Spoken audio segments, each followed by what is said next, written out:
كل من عليها فان ويبقى وجه ربك ذو الجلال والإكرام فبأي آلاء ربكما تكذبان۔ ہر چیز جو اس زمین پر ہے فنا ہو جانے والی ہے، اور صرف تیرے رب کی جلیل و کریم ذات ہی باقی رہنے والی ہے۔ پس اے جن و انس، تم اپنے رب کے کن کن کمالات کو جھٹلاؤ گے؟ ہر چیز۔ یہاں سے آیت 30 تک جن و انس کو دو حقیقتوں سے آگاہ کیا گیا ہے، ایک یہ کہ نہ تم خود لافانی ہو اور نہ وہ سر و سامان لازوال ہے جس سے تم اس دنیا میں متمتع ہو رہے ہو۔ لافانی اور لازوال تو صرف اس خدائے بزرگ و برتر کی ذات ہے جس کی عظمت پر یہ کائنات گواہی دے رہی ہے اور جس کے کرم سے تم کو یہ کچھ نعمتیں نصیب ہوئی ہیں۔ اب اگر تم میں سے کوئی شخص ہم چمن دیگر نیست کے گھمنڈ میں مبتلا ہوتا ہے تو یہ محض اس کی کم ظرفی ہے۔ اپنے ذرا سے دائرہ اختیار میں کوئی بے وقوف کبریائی کے ڈنکے بجا لے یا چند بندے جو اس کے ہتھے چڑھیں ان کا خدا بن بیٹھے تو یہ دھوکے کی ٹٹی کتنی دیر کھڑی رہ سکتی ہے؟ کائنات کی وسعتوں میں جس زمین کی حیثیت ایک مٹر کے دانے برابر بھی نہیں ہے، اس کے کونے میں 10-20 یا 50-60 برس جو خدائی اور کبریائی چلے اور پھر قصہ ماضی بن کر رہ جائے، وہ آخر کیا خدائی اور کیا کبریائی ہے جس پر کوئی پھولے؟ دوسری اہم حقیقت جس پر ان دونوں مخلوقوں کو متنبہ کیا گیا ہے یہ ہے کہ اللہ جل شانہ کے سوا دوسری جن ہستیوں کو بھی تم معبود و مشکل کشا اور حاجت روا بناتے ہو، خواہ وہ فرشتے ہوں یا انبیاء و اولیاء یا چاند اور سورج یا اور کسی قسم کی مخلوق، ان میں سے کوئی تمہاری کسی حاجت کو پورا نہیں کر سکتا۔ وہ بیچارے تو خود اپنی حاجات و ضروریات کے لیے اللہ کے محتاج ہیں، ان کے ہاتھ تو خود اس کے آگے پھیلے ہوئے ہیں، وہ خود اپنی مشکل کشائی بھی اپنے بلبوتے پر نہیں کر سکتے تو تمہاری مشکل کشائی کیا کریں گے؟ زمین سے آسمانوں تک اس ناپیدا کنار کائنات میں جو کچھ ہو رہا ہے تنہا ایک خدا کے حکم سے ہو رہا ہے۔ کارفرمائی میں کسی کا کوئی دخل نہیں ہے کہ وہ کسی معاملے میں کسی بندے کی قسمت پر اثر انداز ہو سکے۔ جھٹلاؤ گے۔ یہاں موقع و محل خود بتا رہا ہے کہ اعلیٰ کا لفظ کمالات کے معنی میں استعمال ہوا ہے۔ فانی مخلوقات میں سے جو کوئی بھی کبریائی کے ظام میں مبتلا ہوتا ہے اور اپنی جھوٹی خدائی کو لازوال سمجھ کر اینٹتا اور اکڑتا ہے، وہ اگر زبان سے نہیں تو اپنے عمل سے ضرور رب العالمین کی عظمت و جلالت کو جھٹلاتا ہے۔ اس کا غرور بجائے خود اللہ کی کبریائی کی تکذیب ہے۔ جو دعویٰ بھی وہ کسی کمال کا اپنی زبان سے کرتا ہے یا جس کا ادعا اپنے نفس میں رکھتا ہے، وہ اصل صاحب کمال کے مقام و منصب کا انکار ہے۔ يسأله من في السماوات والأرض كل يوم هو في شأن فبأي آلاء ربكما تكذبان۔ زمین اور آسمانوں میں جو بھی ہیں سب اپنی حاجتیں اسی سے مانگ رہے ہیں، ہر آن وہ نئی شان میں ہے۔ پس اے جن و انس، تم اپنے رب کی کن کن صفات حمیدہ کو جھٹلاؤ گے؟ نئی شان میں ہے، یعنی ہر وقت اس کارگاہ عالم میں اس کی کارفرمائی کا ایک لامتناہی سلسلہ جاری ہے۔ کسی کو مار رہا ہے، کسی کو جلا رہا ہے، کسی کو اٹھا رہا ہے اور کسی کو گرا رہا ہے، کسی کو شفا دے رہا ہے اور کسی کو بیماری میں مبتلا کر رہا ہے، کسی ڈوبتے کو بچا رہا ہے اور کسی تیرتے کو ڈبو رہا ہے، بے شمار مخلوقات کو طرح طرح سے رزق دے رہا ہے، بے حد و حساب چیزیں نئی سے نئی وضع اور شکل اور اوصاف کے ساتھ پیدا کر رہا ہے۔ اس کی دنیا کبھی ایک حال پر نہیں رہتی، ہر لمحہ اس کے حالات بدلتے رہتے ہیں، اور اس کا خالق ہر بار اسے ایک نئی صورت سے ترتیب دیتا ہے جو پچھلی تمام صورتوں سے مختلف ہوتی ہے۔ جھٹلاؤ گے۔ اعلیٰ کا مفہوم اوصاف ہی زیادہ موزوں نظر آتا ہے۔ ہر شخص جو کسی نوعیت کا شرک کرتا ہے دراصل وہ اللہ تعالیٰ کی کسی نہ کسی صفت کی تکذیب کرتا ہے۔ کسی کا یہ کہنا کہ فلاں حضرت نے میری بیماری دور کر دی اصل میں یہ معنی رکھتا ہے کہ اللہ شافی نہیں ہے بلکہ وہ حضرت شافی ہیں۔ کسی کا یہ کہنا کہ فلاں بزرگ کی عنایت سے مجھے روزگار مل گیا حقیقت میں یہ کہنا ہے کہ رازق اللہ نہیں ہے بلکہ وہ بزرگ رازق ہیں۔ کسی کا یہ کہنا کہ فلاں آستانے سے میری مراد برائی گویا دراصل یہ کہنا ہے کہ دنیا میں حکم اللہ کا نہیں بلکہ اس آستانے کا چل رہا ہے۔ غرض ہر مشرکانہ عقیدہ اور مشرکانہ قول آخری تجزیے میں صفات الہی کی تکذیب ہی پر منتہی ہوتا ہے۔ شرک کے معنی ہی یہ ہیں کہ آدمی دوسروں کو سمیع و بصیر، عالم الغیب، فاعل مختار، قادر و متصرف اور الوہیت کے دوسرے اوصاف سے متصف قرار دے رہا ہے اور اس بات کا انکار کر رہا ہے کہ اکیلا اللہ ہی ان صفات کا مالک ہے۔ سنفرغ لكم أيها الثقلان فبأي آلاء ربكما تكذبان۔ اے زمین کے بوجھو، عنقریب ہم تم سے باز پرس کرنے کے لیے فارغ ہوئے جاتے ہیں، پھر دیکھ لیں گے کہ تم اپنے رب کے کن کن احسانات کو جھٹلاتے ہو۔ زمین کے بوجھو اصل میں لفظ ثقلان استعمال ہوا ہے جس کا مادہ فے قاف لام ہے۔ ثقل کے معنی بوجھ کے ہیں اور ثقل اس بار کو کہتے ہیں جو سواری پر لدا ہوا ہو۔ ثقلین کا لفظی ترجمہ ہوگا دو لدے ہوئے بوجھ۔ اس جگہ یہ لفظ جن و انس کے لیے استعمال کیا گیا ہے کیونکہ یہ دونوں زمین پر لدے ہوئے ہیں، اور چونکہ اوپر سے خطاب ان انسانوں اور جنوں سے ہوتا چلا آ رہا ہے جو اپنے رب کی طاعت و بندگی سے منحرف ہیں، اور آگے بھی آیت 45 تک وہی مخاطب ہیں، اس لیے ان کو ایھا الثقلان کہہ کر خطاب فرمایا گیا ہے۔ گویا خالق اپنی مخلوق کے ان دونوں نالائق گروہوں سے فرما رہا ہے کہ اے وہ لوگو جو میری زمین پر بار بنے ہوئے ہو، عنقریب میں تمہاری خبر لینے کے لیے فارغ ہوا جاتا ہوں۔ فارغ ہوئے جاتے ہیں۔ اس کا یہ مطلب نہیں کہ اس وقت اللہ تعالیٰ ایسا مشغول ہے کہ اسے ان نافرمانوں سے باز پرس کرنے کی فرصت نہیں ملتی، بلکہ اس کا مطلب دراصل یہ ہے کہ اللہ تعالیٰ نے خاص اوقات نامہ مقرر کر رکھا ہے جس کے مطابق پہلے وہ ایک معین مدت تک اس دنیا میں انسانوں اور جنوں کی نسلوں پر نسلیں پیدا کرتا رہے گا اور انہیں دنیا کی اس امتحان گاہ میں لا کر کام کرنے کا موقع دے گا۔ پھر ایک مخصوص ساعت میں امتحان کا یہ سلسلہ یکلخت بند کر دیا جائے گا اور تمام جن و انس جو اس وقت موجود ہوں گے بیک وقت ہلاک کر دیے جائیں گے۔ پھر ایک اور ساتھ نوع انسانی اور نوع جن دونوں سے باز پرس کرنے کے لیے اس کے ہاں طے شدہ ہے جب ان کے اولین و آخرین کو اثر نو زندہ کر کے بیک وقت جمع کیا جائے گا۔ اس اوقات نامے کے لحاظ سے فرمایا گیا ہے کہ ابھی ہم پہلے دور کا کام کر رہے ہیں اور دوسرے دور کا وقت بھی نہیں آیا ہے، کجا کہ تیسرے دور کا کام اس وقت شروع کر دیا جائے۔ مگر تم گھبراؤ نہیں، عنقریب وہ وقت آیا چاہتا ہے جب ہم تمہاری خبر لینے کے لیے فارغ ہو جائیں گے۔ یہ عدم فراغت اس معنی میں نہیں ہے کہ اللہ تعالیٰ کو ایک کام نے ایسا مشغول کر رکھا ہے کہ دوسرے کام کی فرصت وہ نہیں پا رہا ہے، بلکہ اس کی نوعیت ایسی ہے جیسے ایک شخص نے مختلف کاموں کے لیے ایک ٹائم ٹیبل بنا رکھا ہو اور اس کی روح سے جس کام کا وقت ابھی نہیں آیا ہے اس کے بارے میں وہ کہے کہ میں سر دست اس کے لیے فارغ نہیں ہوں۔ احسانات کو جھٹلاتے ہو۔ یہاں اعلیٰ کو قدرتوں کے معنی میں بھی لیا جا سکتا ہے۔ سلسلہ کلام کو نگاہ میں رکھا جائے تو یہ دونوں معنی ایک ایک لحاظ سے مناسب نظر آتے ہیں۔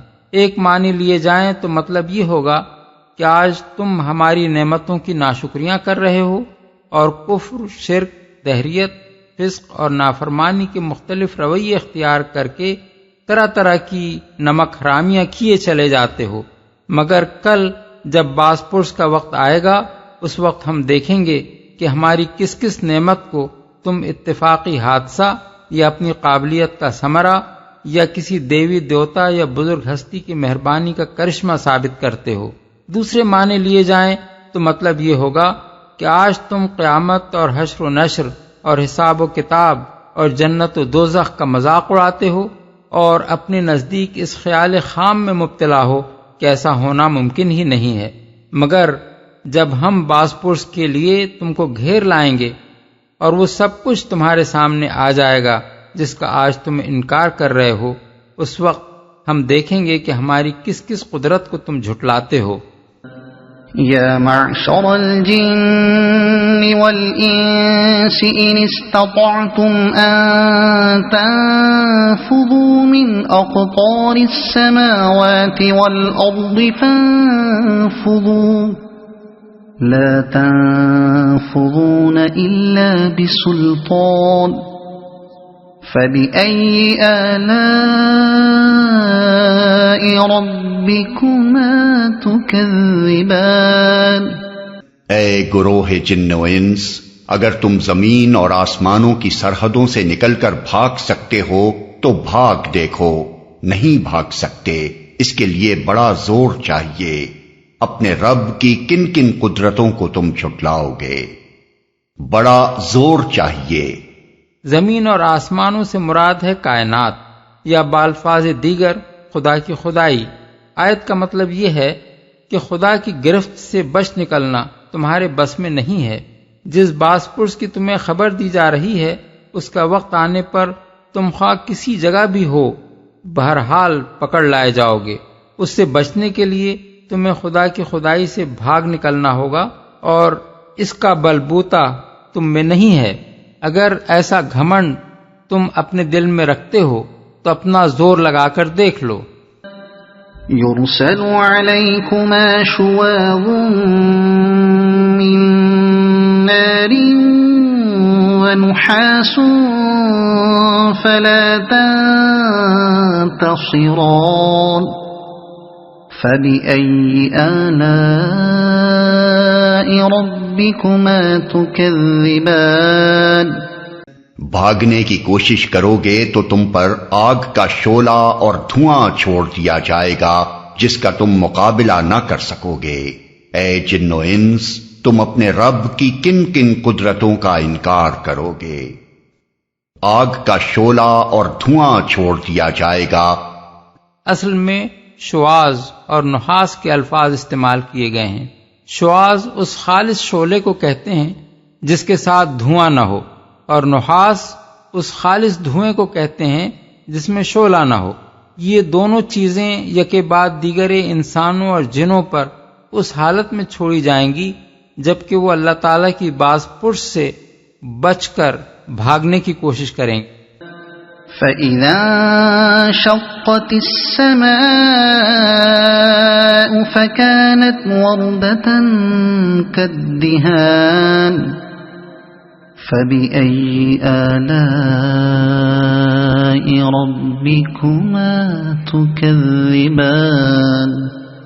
پھر کیا بنے گی اس وقت جب آسمان پھٹے گا اور لال چمڑے کی طرح سرخ ہو جائے گا۔ اے جن و انس، اس وقت تم اپنے رب کی کن کن قدرتوں کو جھٹلاؤ گے؟ سرخ ہو جائے گا۔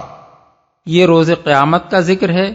آسمان کے پھٹنے سے مراد ہے بندش افلاک کا کھل جانا، اجرام سماوی کا منتشر ہو جانا، عالم بالا کے نظم کا درہم برہم ہو جانا، اور یہ جو فرمایا کہ آسمان اس وقت لال چمڑے کی طرح سرخ ہو جائے گا، اس کا مطلب یہ ہے کہ اس ہنگام عظیم کے وقت جو شخص زمین سے آسمان کی طرف دیکھے گا اسے یوں محسوس ہوگا جیسے سارے عالم بالا پر ایک آگ سی لگی ہوئی ہے۔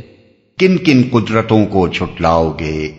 یعنی آج تم قیامت کو ناممکن قرار دیتے ہو، جس کے معنی یہ ہیں کہ تمہارے نزدیک اللہ تعالیٰ اس کے برپا کرنے پر قادر نہیں ہے، مگر جب وہ برپا ہو جائے گی اور اپنی آنکھوں سے تم وہ سب کچھ دیکھ لو گے جس کی تمہیں خبر دی جا رہی ہے، اس وقت تم اللہ کی کس کس قدرت کا انکار کرو گے؟ فَيَوْمَئِذٍ لَا يُسْأَلُ عَن ذَنبِهِ إِنسٌ وَلَا جَانٌّ فَبِأَيِّ آلَاءِ رَبِّكُمَا تُكَذِّبَانِ اس روز کسی انسان اور کسی جن سے اس کا گناہ پوچھنے کی ضرورت نہ ہوگی، پھر دیکھ لیا جائے گا تم دونوں گروہ اپنے رب کے کن کن احسانات کا انکار کرتے ہو، ضرورت نہ ہوگی۔ اس کی تشریح آگے کا یہ فقرہ کر رہا ہے کہ مجرم وہاں اپنے چہروں سے پہچان لیے جائیں گے۔ مطلب یہ ہے کہ اس عظیم الشان مجمع میں جہاں تمام اولین و آخرین اکٹھے ہوں گے، یہ پوچھتے پھرنے کی ضرورت نہ ہوگی کہ کون کون لوگ مجرم ہیں، نہ کسی انسان یا جن سے یہ دریافت کرنے کی ضرورت پیش آئے گی کہ وہ مجرم ہے یا نہیں۔ مجرموں کے اترے ہوئے چہرے اور ان کی خوفزدہ آنکھیں اور ان کی گھبرائی ہوئی صورتیں اور ان کے چھوٹتے ہوئے پسینے خود ہی یہ راز فاش کر دینے کے لیے کافی ہوں گے کہ وہ مجرم ہیں۔ پولیس کے گھیرے میں اگر ایک ایسا مجمع آ جائے جس میں بے گناہ اور مجرم دونوں قسم کے لوگ ہوں، تو بے گناہوں کے چہرے کا اطمینان اور مجرموں کے چہروں کا اضطراب بیک نظر بتا دیتا ہے کہ اس مجمع میں مجرم کون ہے اور بے گناہ کون۔ دنیا میں یہ کلیہ بسا اوقات اس لیے غلط ثابت ہوتا ہے کہ دنیا کی پولیس کے بے لاگ انصاف پسند ہونے پر لوگوں کو بھروسہ نہیں ہوتا، بلکہ بارہا اس کے ہاتھوں مجرموں کی بنسبت شریف لوگ زیادہ پریشان ہوتے ہیں۔ اس لیے یہاں یہ ممکن ہے کہ اس پولیس کے گھیرے میں آ کر شریف لوگ مجرموں سے بھی زیادہ خوفزدہ ہو جائیں، مگر آخرت میں جہاں ہر شریف آدمی کو اللہ تعالیٰ کے انصاف پر کامل اعتماد ہوگا، یہ گھبراہٹ صرف انہی لوگوں پر طاری ہوگی جن کے ضمیر خود اپنے مجرم ہونے سے آگاہ ہوں گے، اور جنہیں میدان حشر میں پہنچتے یقین ہو جائے گا کہ اب ان کی وہ شامت آ گئی ہے جسے ناممکن یا مشتبہ سمجھ کر وہ دنیا میں جرائم کرتے رہے تھے۔ انکار کرتے ہو۔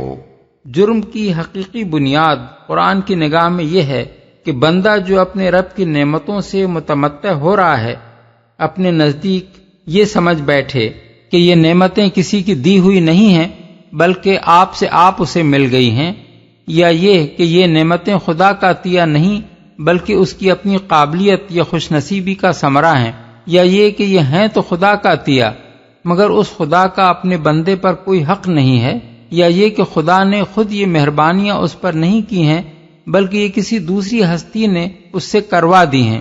یہی وہ غلط تصورات ہیں جن کے بنا پر آدمی خدا سے بے نیاز اور اس کی اطاعت و بندگی سے آزاد ہو کر دنیا میں وہ افعال کرتا ہے جن سے خدا نے منع کیا ہے، اور وہ افعال نہیں کرتا جن کا اس نے حکم دیا ہے۔